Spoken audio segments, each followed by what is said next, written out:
All right, everyone, it's time to talk some Ohio State football. We do that on a regular basis here at Mark Rogers TV, the voice of college football. This is specifically another live stream, our 48th edition of Ohio State Buckeyes Live, and we're going to come right back on Friday with the regular bunch that Steve Hellwagon, Tony Gerdeman, Kevin Noon, and the crew to talk Ohio State football. We've got a nice little special edition pre-draft with Pat Murphy from Bucknuts, who joins us on a regular basis to talk Buckeyes football. Pat, how you doing today? I'm good, and that's quite the motley crew that you've got of Ohio State reporters that comes on here. So, no, those are all good guys, and they all do a great job. But I'm good. How are you? I'm doing just fine. I do my best to try to keep it contained and keep it under control there, and that's pretty much my role. Good. That's tough. Hopefully, you've out there joined us in the past. Again, we've got Pat on a regular basis to review the Buckeyes, and certainly a much different situation as we head into 2020 and hopefully have a full 2020 college football season. And if not, some type of condensed version that makes sense for everybody involved. So before we move on to the NFL draft, and certainly we invite everyone who's joining us on the live stream to leave your comments, questions, and debate topics, and we will get to those. But we're basically going to set you up for Ohio State's portion of the NFL draft, which is always substantial. But before we do that, Pat, any thoughts that you have? I'm sure that you are asked, as I am on a regular basis, meaning every day by somebody, when football is going to be played, how much of it's going to be played. And I let them know that, again, I may know a few things about football, but when it comes to medical forecasts of pandemic proportions, I am far less than an expert, not even really that informed. Yeah, I would agree with you there. Now, fortunately, I do have a little bit of medical experience in our house. My girlfriend is a nurse at Ohio State's hospital, so she sees stuff that goes on when she's at work. Now, fortunately for us, she works with cancer patients, so they've kind of kept the coronavirus patients away from her side of things, but she's involved. So I like to think I stay decently well informed because of that. But that doesn't mean that I know any more about when football's coming back. Look, I'm trying to be as optimistic as possible when it comes to this whole situation. It's unprecedented. No one, hardly anyone at least has been through anything like this, especially in the way that we are able to take in sports on a day-to-day basis. There's just so much that's normally available to us. You come home from work, you're stressed out, you're able to escape to sports, right? Be that, a weekend or even a Monday, Tuesday, Wednesday, whatever. There's hockey, baseball, basketball. There's always something on. So this has been quite the change. And I know, talking specifically football in the fall and college football in particular, we're all hoping that we're going to be able to get that in one form or another. It would not surprise me if they at least alter things to some degree. From talking to Ohio State's athletic director, Gene Smith, hearing from other people, it just seems like they are uncertain about starting things normal. Now, a lot could change between now and the end of August, beginning of September, and we could be in a much different place. But whether that be, playing just conference games or playing games without fans, which I think has its whole own logistical issues. I think they want to play football. They want to get sports back. They understand what that means for people. So if there's a way to do it, I believe that they will do it. Obviously, there's also the financial aspect of it. So I hope as much as anyone that we have football before the fall even, but definitely, we'll know sooner rather than later, hopefully, about what the fall is going to look like and how a college football season and NFL season, since we're going to be talking about the draft, what that'll look like, how that'll play out. Anytime I try to envision sports without fans, yeah, I go straight to college football, because obviously the impact is going to be huge regardless of the sport. Especially the team sports, it's going to be so noticeable in regards to the atmosphere. But college football, in terms of an American sport, is to the nth degree when it comes to just the rabid nature of the fans, the band, just the atmosphere surrounding the game. And especially if you want to heighten it to like Ohio State, Penn State, that caliber game, and just trying to envision the intensity as it's perceived on the television set of watching a game with near dead silence, except for the popping of pads and the yelling of coaches' instructions onto the field and that sort of thing. Just the oddity and eeriness of what that may look like and sound like. Yeah, it's definitely going to be strange if we get to that point. I remember just before this all started, watching some European soccer games, and in Italy and a couple other places, they had, gone the empty stadium route, and that was strange. You don't have the singing and cheering that you get normally with that, but with college football, and you said it, especially at a place like Ohio State for those big games. Ohio State's supposed to go out to Oregon early in the season in the non-conference. Whether that game happens with or without fans, we shall see. But certainly, going to the stadium for that type of game that you would normally expect to be one of the games of the week, attention, all over, people tailgating, people at the game, it would be very strange. And you mentioned Ohio State, Penn State, Ohio State, Nebraska this year. I mean, obviously the Ohio State, Michigan game at the end of the season, but any game really. I mean, Ryan Day even talked about this in one of the teleconferences we had. Somebody asked him about, you're trying to call plays, you're on the headset and whatnot, and if there's no fans in the stadium, can the other coach hear what you're saying from across the field? I think that's something to consider. Obviously they make it work in high school and smaller college sports, but it would definitely be different and would change the logistics of a lot of things, I think. And I'm sure people would tune in, to watch on TV, but there's also the money that these schools and programs make from ticket sales, concessions, merchandise. Gene Smith, just spitballing when we talked to him recently, Ohio State's athletic director, said, that's $5 to $7 million per game that Ohio State wouldn't get if they played games without fans. And I imagine that, if you really broke it down, it could be even more, especially for the big games. So yeah, it would be strange, and it would certainly have an impact if they choose to go that route, but it would be football. And I think we'd all prefer some football over no football. Absolutely, we would. It's just, again, just to try to envision championships being won. And you mentioned Ohio State, Michigan with an empty stadium. It's just so strange to think about that could possibly be, and there'd be a crowning of a national champion and nobody there. Just very odd, very odd. Talking Ohio State football, talking obviously whatever you guys have in the live chat. Of course, we welcome college fan bases from all over the place, and we get them all the time. We got Pat Murphy on the line talking Ohio State football, and of course the Buckeyes, as the rest of the major teams prepare their players for the NFL draft. And the draft is this weekend, Thursday through Saturday. And Ohio State's portion is always very healthy and will again be this year. So, Pat, let me throw out J.K. Dobbins to start in regards to the running back position being something that I think, even though I'm a bit older than you, I will say for both of us growing up, the running back position was a glamour position in the NFL. Certainly. Whether it was Barry Sanders or Jerome Bettis or somebody of that ilk, very important guy. And first rounders coming off the board all the time. I actually saw a graphic on ESPN. They were showing an old draft from 1989 that there were like 6 running backs taken off the board in 1990, 91, something in that range.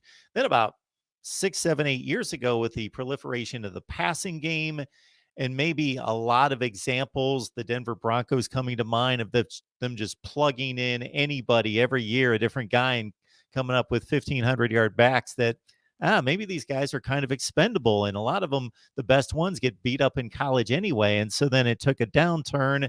And then with the likes of Ezekiel Elliott and Christian McCaffrey, Derrick Henry, a lot of guys playing extremely well in recent years, it seems to have maybe come back a little bit.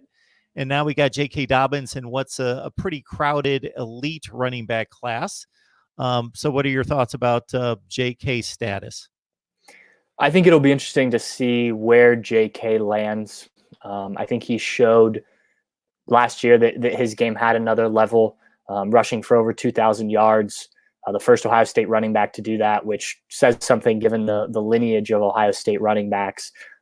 He proved that he can carry the workload. His first 2 years at Ohio State, he split carries a lot with Mike Weber. So I think if there were any questions about that, his durability, things of that nature, he proved that he can handle that at the highest of college levels, and we saw him perform well in big games. Even the Clemson game where Ohio State obviously lost, he got hurt, came back, was really just doing everything he can to help his team. So I from what I've seen, from what I've heard, it sounds like JK will be maybe a late first round pick if the right team really likes him. But I imagine somewhere in the second round. I've seen him in the mix somewhere with the likes of Georgia's DeAndre Swift, Jonathan Taylor from Wisconsin, a guy who J.K. Dobbins is rather familiar with because they went head-to-head twice last year, and he swooped all the Big Ten awards from J.K. So it'll be interesting to see. I think when you look at those guys, it's just a matter of preference for a team. What do you want out of your running back? They all bring some different things. I think maybe the biggest knock on J.K. is pass protection, and he got better with that throughout his career.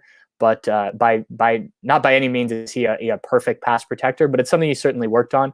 So we'll see if he can improve that. It's unfortunate that he didn't get, and we may say this with a lot of guys, but didn't get a combine and pro days and workouts and things like that, because I know he's been working hard on kind of his deficiencies.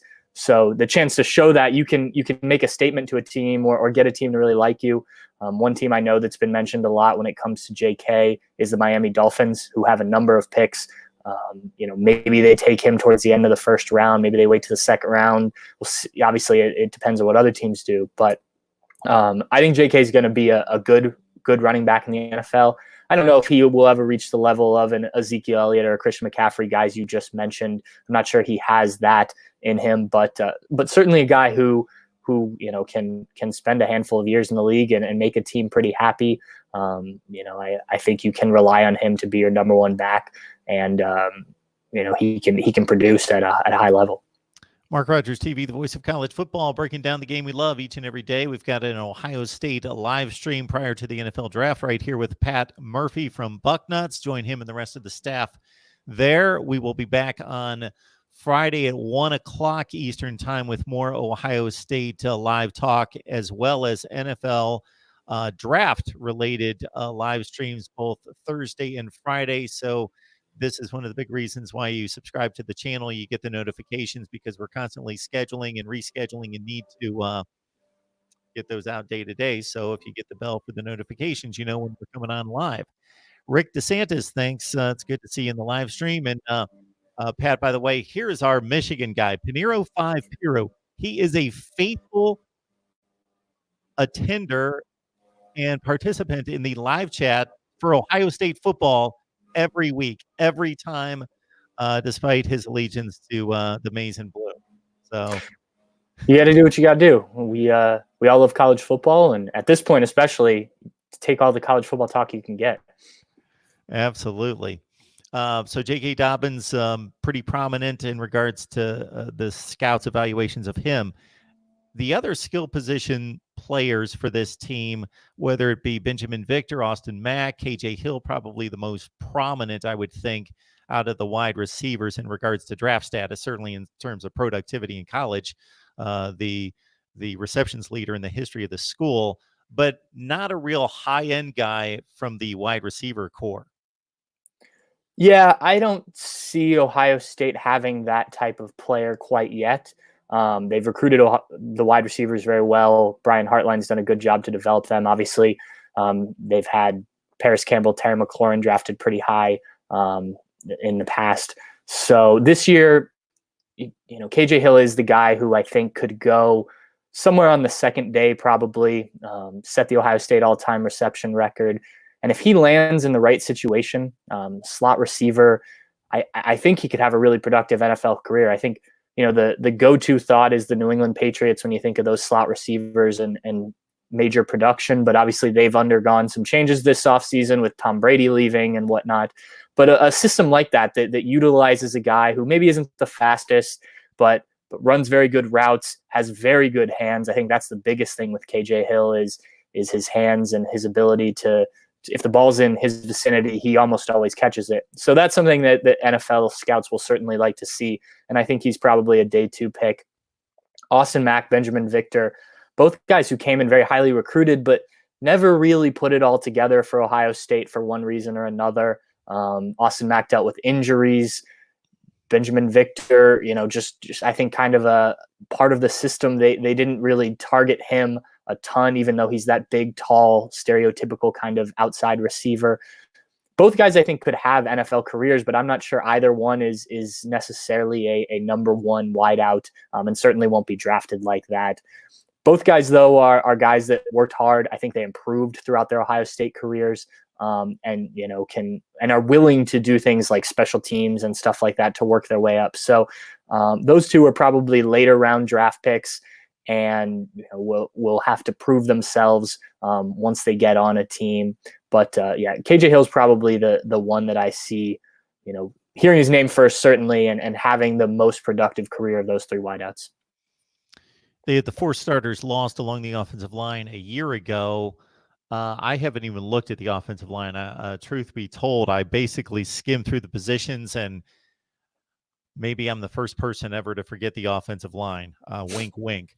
Man, it's the most important positional unit, could be argued, on the field, but we tend to forget the guys that don't post any stats. Any offensive linemen in the mix?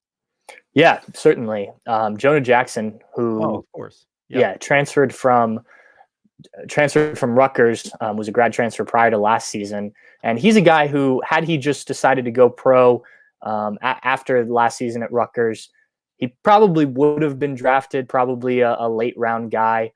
He can play center or either guard position, so that he's got that versatility, but really improved his stock, I think, with what he was able to do last year at Ohio State. Came in, started at left guard. I believe he had the most knockdowns on Ohio State, something they kind of track internally for the offensive linemen. And I read somewhere that he only allowed 1 sack. Now, those numbers, people have different ways of deciding who allowed what sack, and that can be misconstrued. But the fact that he was even being credited with just 1 allowed is pretty good. He's a guy, a mature guy, and a little bit of an older guy, having redshirted at Rutgers, got his degree early, obviously, with the grad transfer. So handles his business, very mature. I think whichever team ends up with him, maybe not a day 1 starter, but a guy who will certainly grow into that position, similar to what he did at Rutgers, a 3-star kid who only had 1 Power 5 offer coming out of high school and turned out to, play in the college football playoff for Ohio State. So a guy that's going to work hard, going to continue to develop, takes coaching really well.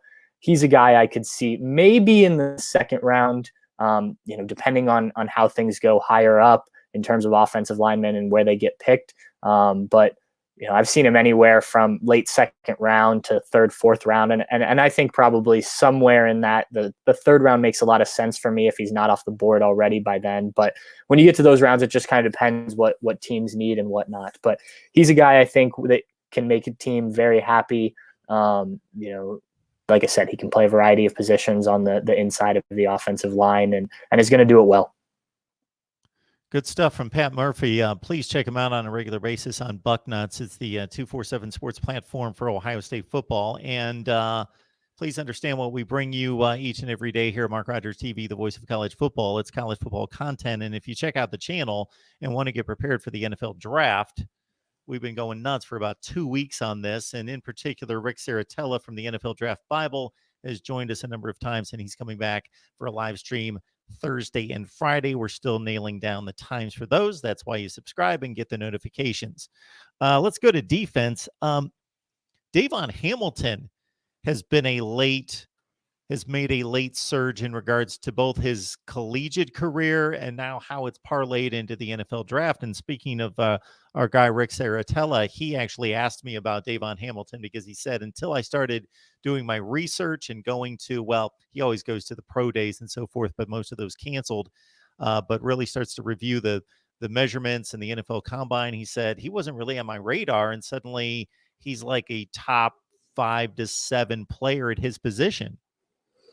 Yeah, I think you nailed it with coming on late, both as a Ohio State player and as a prospect. This was a kid who is a Columbus native or just outside of Columbus, committed to a few different schools before he got his Ohio State offer. Once he did, he committed to the Buckeyes late in the process. A 3-star kid, had to come in, work hard, redshirted his first year, was on the depth chart most of his Ohio State career, but didn't play a ton until really his redshirt junior year. Was a part of the rotation at the defensive tackle position, but was a surprise coming into his senior year last year. He was named a starter before the season started, and they rotated guys. They had 3 or 4 guys that played that position, but he was a guy that I remember looking at the depth chart, because Robert Landers, who may also get drafted or at least will end up on a team, had been the starter the year before, an undersized guy, and all of a sudden Devon Hamilton was a starter, and he was a guy expected to be in the rotation, but he had a good offseason, improved not only his ability, but physically got himself in better shape. I remember talking to him early in the year, and he was saying that he dropped about 4 seconds off his 40 time while still maintaining a lot of his strength. So worked really hard last offseason to shape his body into what it needed to be in, and it paid off. He could play either nose tackle or defensive tackle. Started the season at defensive tackle due to injuries, mostly played nose tackle, led the 3 guys who rotated that position in snaps this year. It was very productive. He's not going to be a crazy pass rusher or anything like that, but clog up the middle, handle his business. One of those guys that really kind of has an unsung impact on the game. So yeah, like you said, he was a kind of out of nowhere guy who just continued to get better throughout his Ohio State career. Finally, by his 5th year, he was a starter, and obviously that's a pretty impressive thing to do on an Ohio State defensive line, which continues to produce NFL level talent. Mike Beardeman with a question here, or basically a statement that can be addressed with basically one word. It wouldn't make sense for college football to be played without fans because it would create so many financial problems for programs. So, Mike, where do you watch most of your football? Do you watch it in person, or do you watch it on a little box? That little box, the television, that creates more money. It's not even close than all the people in the stands. Yes, that is significant. The concessions, the merchandise sold, and the tickets. I'm not discounting that. It is very substantial. It's a couple drops in the bucket compared to the television revenue. So playing the games and getting them on TV and on the internet means more than the people being there financially. Still significant, but the TV revenue is paramount. Got Pat Murphy on the line from Bucknuts talking Ohio State football, NFL draft, April 23rd through the 25th. That means tomorrow we get going with the first round. And again, it's going to be a very much different, believe me, I'm involved, NFL draft operationally in regards to the television production, basically a joint venture between ESPN and the NFL Network. Jeff Okudah, this guy at a position that always has just, when you look at the type of athletes that people just enjoy watching, it's obviously wide receiver and cornerback / safety, but defensive back as a whole. And this guy, again, at a position where there's usually a glut of defensive backs from all the schools we typically talk about producing those kind of defensive backs, the SEC, Ohio State, et cetera, USC. There's usually 3 or 4, and sure, there are other good ones, but he's like distinguished himself as the guy. Like nobody's being compared to as good as Jeff Okudah is as an NFL prospect. Yeah, he's a guy who has a really cool story. He was a 5-star recruit, depending on where you looked, the number 1, number 2 cornerback in the country coming out of high school. And right after he committed to Ohio State out of Texas, his mom passed away. He came in and had a really difficult first spring, enrolled early, had a difficult first spring dealing with being away from home and obviously the difficulty that comes with losing a parent. And, one of the coaches tells a story about sitting in the office and after that spring and asking him, what do you want to be? And he says, I want to be the best cornerback in the country. And, that was something that they reminded him throughout his career when things got tough, workouts got difficult, things like that. Hey, you want to be the best cornerback in the country? You've got to push through this. You've got to keep fighting. You've got to work on this part of your game, whatever it may be. And he did that. And, he was a guy who played a lot of special teams his freshman year, didn't see a ton of time on defense despite being one of the top cornerbacks in the country coming out of high school, worked his way into being more involved as a sophomore, really had a good game in the bowl game at the end of his freshman year against USC. That was kind of the coming out party for him when Denzel Ward elected not to play. So he got more experience there, had a good sophomore year rotating, and then coming to last year was the unquestioned starter, really improved his game in between his sophomore and junior year. And I think it was pretty obvious very quickly that he wasn't going to be around past his junior year when we were watching him play. The numbers aren't phenomenal, but that's because guys didn't throw his way. You look at, if you watched Ohio State last year, quarterbacks weren't looking Jeff Okudah's way for the most part. And, he's a lockdown guy. As much as Ohio State has produced top corners over the last few years, I think he may be the best when it comes to that, in my opinion. So, the names I mentioned: Denzel Ward, Marshawn Lattimore, Garyon Conley, Eli Apple, Bradley Roby, all these guys that Ohio State have produced in the recent years. Jeff Okudah is just the next one, if not the best. And that'll obviously depend what he does and keep working and whatnot at the NFL level. But, he could go as high as probably number 3 in the draft. I've seen some projections drop him down a little bit, but I think he's almost certainly going to be a top 10 pick, if not a top 5 pick, which, if you're projecting based on where they were ranked in high school, the number 1 corner in the country, a 5-star recruit, the number 1 cornerback drafted in the NFL draft as one of the top prospects, I think he's lived up to the hype and then some since he arrived at Ohio State three and a half years ago. We've got 46 on the line talking Ohio State football. We're happy to be joined by Pat Murphy. You can catch him on Bucknuts 247 Sports. And again, we'll be back on Friday at 1 o'clock Eastern time for more Ohio State live talk. And in the next 2 days, Thursday and Friday, working on times to nail down Rick Saratella NFL draft. So we'll be able to preview Thursday's first round and then review it on Friday and look forward to the weekend's rounds 2 through 7. MSU number 1 fan here, Pat. Michigan and Michigan State will beat Ohio State this year. Both of them get the wins in 2020, I suppose. It will be an odd season if that happens. Not necessarily expecting the sweep from Michigan myself. Yeah, certainly. You never know. Those are 2 teams that obviously the Michigan rivalry is what it is. And despite Ohio State's dominance in recent years, at some point, Michigan's going to get one of these games.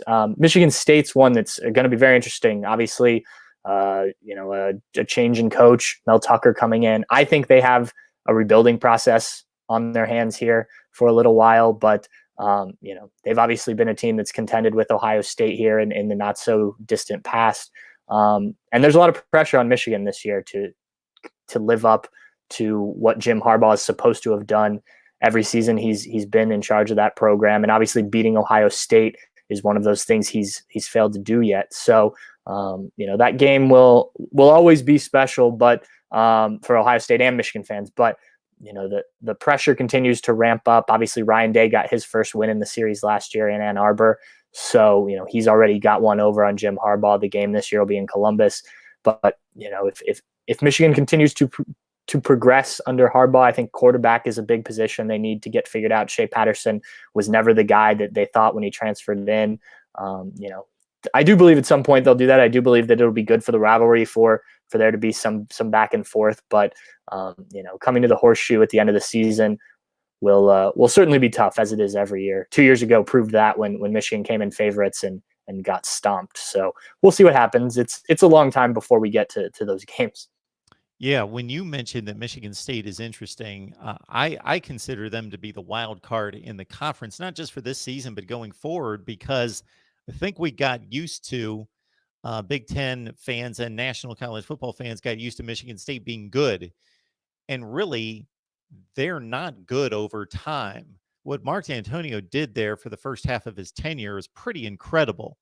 If you go back to like the mid 70s up until the time D'Antonio took over, you're talking about generally a program that's won like 55% of its games, that has just racked up 7-5 year after 7-5 year after back when they were playing 11-game schedules, 6-5, 5-6, 7-4, back and forth, were never a factor. Won a Rose Bowl once in the 80s, finished in the top 10 once in the 90s. But other than that, not a great football program past the 60s. D'Antonio just blew it up. They were top 5, 10 in the nation for 5 or 6 years. Then obviously they slid off the last 4. So I think they're in a tough spot. I don't know that they've got the talent in state to compete with Penn State and Ohio State in particular, and Michigan, of course. And I just think they're in a tough spot in that division with the lack of talent. And I think they are back into that maybe slightly better than Indiana class. We'll see. Yeah, I mean, I think the biggest thing that they've done, if they did under D'Antonio, was they recruited Ohio well, and they were able to get those guys, especially the Urban Meyer years when Ohio State was really recruiting nationally, get those guys that maybe were a little underrated in Ohio that, you know, you could come in and they developed them. And not just Ohio, they got guys from other places, but Ohio was certainly a place they hit hard. And the development was huge. I mean, when they were producing, you know, like you said, top 10 teams and whatnot, it was because these guys were coming in and, you know, 2-3 years down the line, they were starting to turn into guys that you started to know around the Big Ten and whatnot. So that'll be the challenge for Mel Tucker. Not only do you have a team that's struggled lately, so you've got to get talent in there, but then developing that talent. I like Mel Tucker as a coach. I think he's done good things. You know, he's an assistant in Ohio State here for you know, a period of time.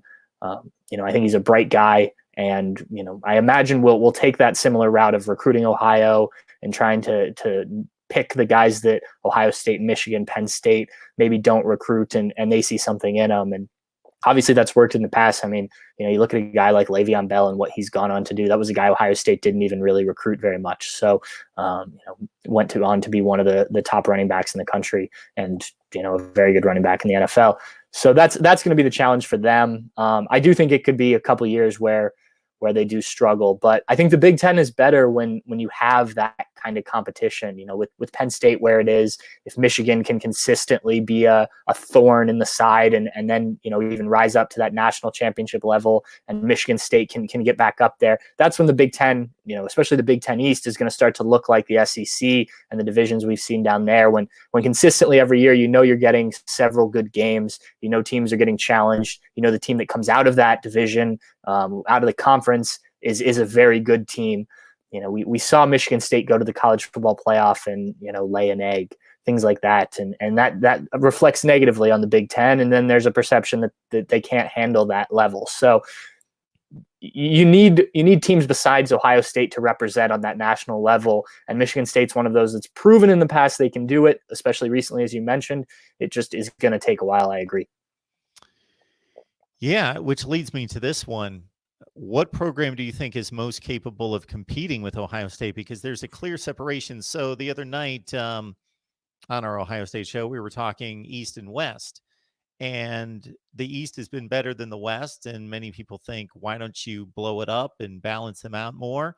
I don't necessarily think that's the case with Michigan State flattening out and with Minnesota ascending. And I think Nebraska certainly would be the most reasonable case of a team ascending potentially in the next few years. It hasn't happened, but we'll see. I think the West is just as good as the East outside of Ohio State.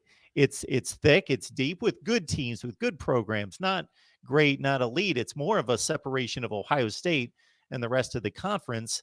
But if there's anybody that I think could give them problems, it's not Michigan. To me, it's Penn State. I agree 100%. Everything you said there. I think the West has, you know, whether it's Wisconsin, Nebraska, Northwestern, a couple years ago made it to the Big Ten championship game. You've got teams that can compete on a regional level and sometimes get to that national level. And then it's taking it to the next step. And Penn State has been the team that's started to do that. We've seen them, you know, go to a Rose Bowl and play a very good game. You've seen them, you know, play against teams even, you know, it's been a while now, but they had that series with Alabama. You know, willingness to do that is one thing. Then you've got to win the games. So Penn State against Ohio State of late, these games have been very close. The last three Ohio State's won, but Penn State obviously won in Happy Valley in 2016. I'm sorry, but the last few, I mean, I think it was 2017 when Ohio State had to come back from 16 points in the fourth quarter. They've proven that they are able to give Ohio State trouble.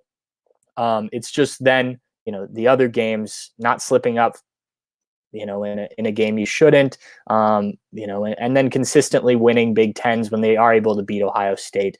But I agree. I think that Penn State's probably the closest team. I think James Franklin a couple years ago said that they're very good. They're not elite yet, and they're still working to get to that elite level. They've done a good job to hang on to him despite rumors about USC and some other programs. I think he's a good coach for that program and has obviously done some very good things. They aren't recruiting quite at the level of Ohio State yet, and I think that needs to continue to build if you're going to get to that national, Ohio State, Clemson, Georgia, certainly some other teams in there, that level. But Penn State's probably the closest thing. Michigan still has the name recognition. Some other teams like Wisconsin have gotten some credit because they are on that other side of the conference, so they've been able to represent in Big Ten title games. But I think if you're ranking, teams in the Big Ten right now, Penn State is confidently at number 2 until someone shows that they can give that Ohio State the same kind of trouble that Penn State has the last handful of years. Yeah, if you think about it, Penn State actually beat Ohio State in the last meaningful Big Ten game in which the team that beat Ohio State, that it was significant for them. Meaning Iowa won a game, Purdue won those games, and it was huge, and it was a big upset that killed Ohio State. But it didn't mean anything in regards to a championship run for either one of those teams. So Penn State, to your point, they win the game in 2016. The games in 2017 and 18 credit Ohio State for making remarkable comebacks, but Penn State played them as close as you possibly can and lose 1 point with double-digit leads in the fourth quarter both times. That would have won the division for them because it would have flipped the loss structure in the tiebreaker. And then even the 2019 game wasn't a close game, but it was the closest game Ohio State had in the regular season the entire year. It was reasonably close. And of course, there were some gifts there given to Penn State to get them back in the game, but they were there. They were decidedly Ohio State, the better team, but Penn State, again, the closest there. And they're not recruiting at the same level, but the games on the field for 4 years have been really close. Yeah, and I think that you're going to see another one this year when Ohio State has to go to Beaver Stadium, and that's going to be an atmosphere that, assuming there's fans in the stadium, I guess that'll be another crazy atmosphere. I imagine it'll be a night game. I imagine it'll be a whiteout. You talk about going into that atmosphere for the first time. There's going to be a handful of guys who have never played there. Justin Fields, he was a starter all of last year. He didn't play in an atmosphere like that. And, he wasn't a starter at Georgia having to play in that. Ryan Day is not coached in an atmosphere like that. So, and there's a handful of guys, we could name a ton of them that'll be their first real, huge atmosphere, the defining college football atmospheres. Again, assuming there's fans in the stadium. But that's a game I have circled in terms of one to watch for how it could shift, power next year in the Big Ten. If Penn State is able to upset Ohio State, I imagine Ohio State will be favorite in that game. Couple other guys I have here. We talked to Davon Hamilton. You mentioned Robert Landers, a guy that has been a personal favorite. He seemed to step on campus and start making plays. And but he's dropped down the board as Hamilton's ascended on the defensive line board. Yeah, I think he's going to be a guy that's been hurt by the lack of pro days, the lack of workouts, undersized for a defensive tackle. And, you look at the film and he's able to produce, but I think watching him in person and being able to see what he can do, talking to the kid in interviews would have really helped get him into probably the late rounds of the draft. Maybe a team really likes him and still takes him, but he's a guy that I could see potentially being an undrafted free agent that ends up making a team and, being a factor down the line just because he does do some things. He's very good with his body and, because his leverage, because he's not the biggest, obviously competing at that position in the Big Ten means something, But yeah, he's a guy I think that was definitely hurt by not being able to meet with teams, for them to see him work out in person. And there'll be a lot of these guys that I think you'll see maybe more than in normal years, undrafted free agents or very late round picks that surprise everybody because they didn't, you see it every year, guys that all of a sudden start to rise up, not first, second round guys, but guys that rise up to third, fourth, fifth rounds that you didn't even hear of, coming into the draft.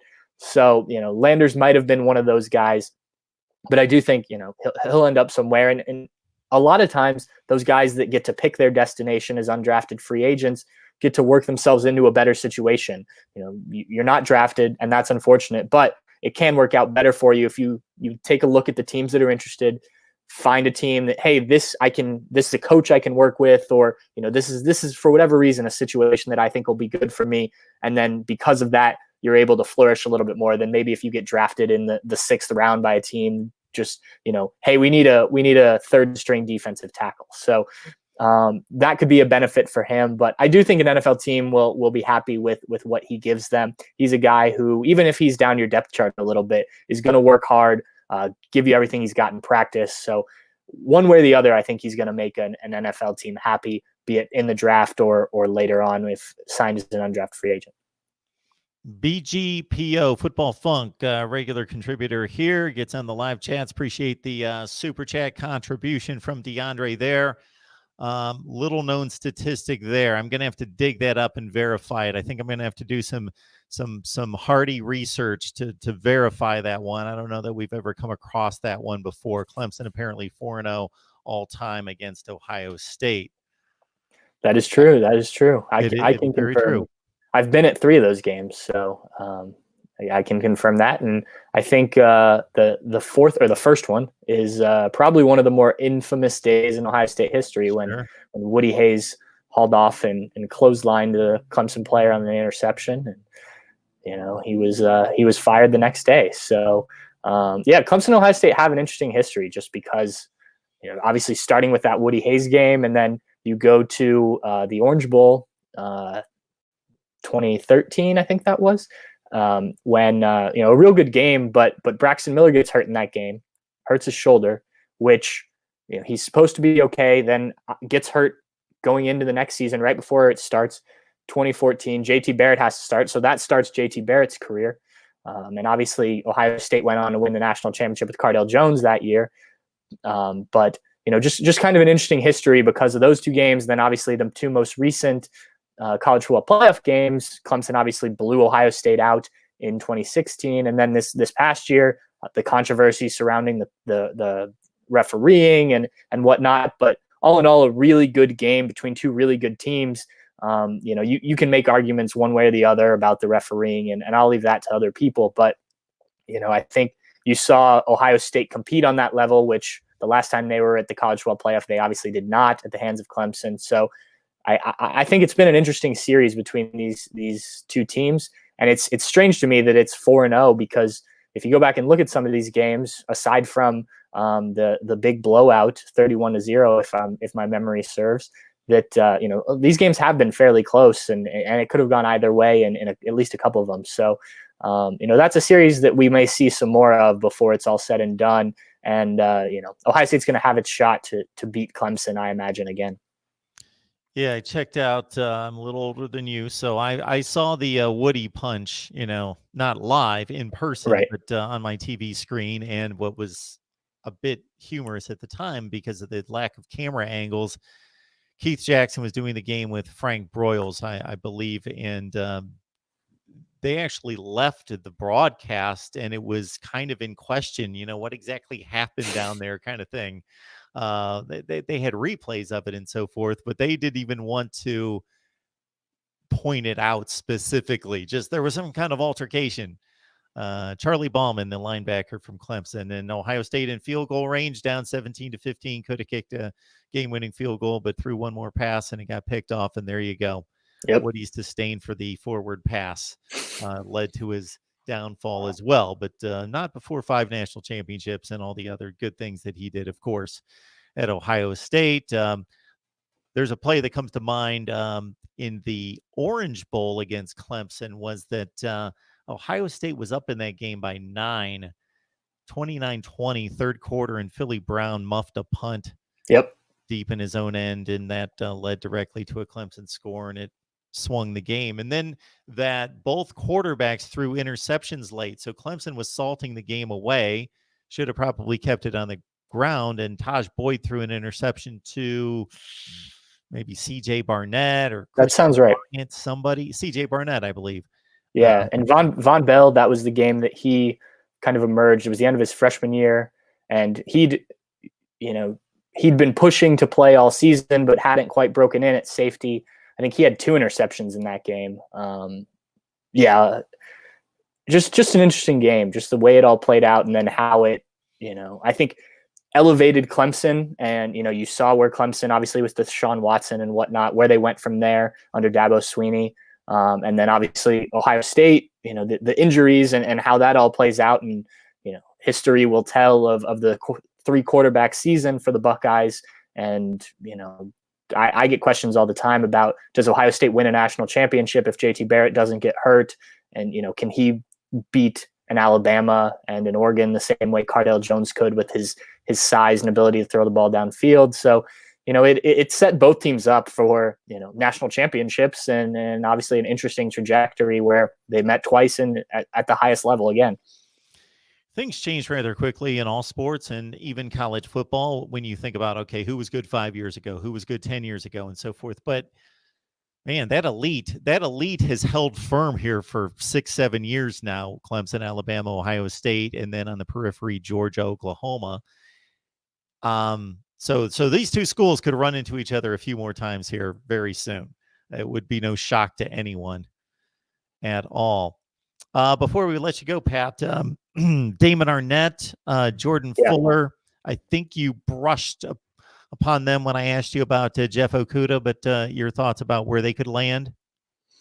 Absolutely. Damon Arnett, a guy that, another interesting story just because came to Ohio State as kind of a late addition to the recruiting class. Another guy committed elsewhere. So I believe Damon was committed to South Carolina. Ohio State made a late push, gets him to flip, and has all the physical tools to be a very good corner, but it just never quite came together. And, there were a lot of pass interference penalties, holding penalties. It just you could see flashes of the cornerback he should be. And then after Ohio State wins the Rose Bowl at the end of the 2018 season, Damon Arnett flies back to Columbus, planning to pack his bags and leave. He's going to the NFL. He's been there for 4 years, redshirting one of them. And he gets a call from Chris Carter, the NFL Hall of Fame wide receiver who went to Ohio State. And in that conversation, he flat out told Damon Arnett, "You're not ready. You aren't ready as a player. You're not ready mentally to handle stuff in the NFL." So convinced Damon Arnett to come back. Also that offseason, he has his first child. And I think those 2 things really changed his approach to the game, to handling his business off the field, both his college, academics and just how he did things. There's, he talked about how he went and spoke to kids heading into this past season, elementary school kids about, how to handle things the right way and used himself as an example of a guy who didn't always do that. And this past year, I think you really saw the Damon Arnett that you're going to get at the NFL. He was a guy who teams tried to pick on because Jeff Okudah was on the other side of the field and did a very good job. I saw a stat on Twitter the other day, and everything on Twitter must be correct, so this must be true, that he only allowed 1 touchdown all season, which is impressive. Still had a few penalties, but he's a guy who went from maybe not even being drafted, which is crazy to say about a guy who started for multiple years at Ohio State, given the cornerback history, to a 2nd round, 3rd round pick. I don't think he'll quite climb into the 1st round given some of the other corners, but a guy who really helped himself by coming back his final year and really playing some good football on what ended up being the top pass defense in the country. Jordan Fuller's kind of the opposite. Came in, a 4-star recruited by everybody, picked Ohio State, has always handled his business well, starter for 3 years, a 2-time captain, does a lot of work off the field, great academically, Really kind of the whole picture of what you want. Led Ohio, tied for the team lead with tackles for Ohio State 2 years ago, decided to come back because he wanted to finish his degree for his senior year, even though he could have gone to the draft. He's not going to be a top round pick. He's not going to be a safety that probably starts day one, but I think he'll be a solid NFL player. I think somewhere in those mid rounds is where you'll see him go, and he'll probably have to mature a couple of years as an NFL player, but he's got all the tools. You don't have to worry about him getting in any sort of trouble. He's going to give you exactly what you want out of a football player, both on and off the field. So two guys, different stories, both going to be drafted tomorrow, or I guess probably Friday night. And continuing the long list of both recent and historic Ohio State defensive backs in the NFL. As always, interesting comments in the live chat. Nate Kingston, both an Ohio State and a Michigan fan. Wow. I think Nate's ancestors both rooted for the Americans and the Japanese post-Pearl Harbor, possibly. That's an interesting combination there. Don't know that we can get any more fierce on both sides than that, but if you're able to navigate that, Nate, you're quite the negotiator, I guess. At least that way, at the end of every college football season, come late November, you're happy with whatever happens in the game. Yep, absolutely. You are happy regardless. And he's been happy in the same way for 14 out of 15 years now. Yep. Always appreciate the time from Pat Murphy. Pat, appreciate you stopping by. Real quick, we're going to get everyone set up. So 10 a.m. With the NFL Draft Bible live stream tomorrow and Friday, 1 p.m. Eastern time on Friday for Ohio State Live Talk again, and I'll get those notifications out to everyone, so you need to subscribe. But again, Pat, really wanted your take on the NFL Draft concerning the Buckeyes, and appreciate all that you do. Absolutely. Thank you for having me.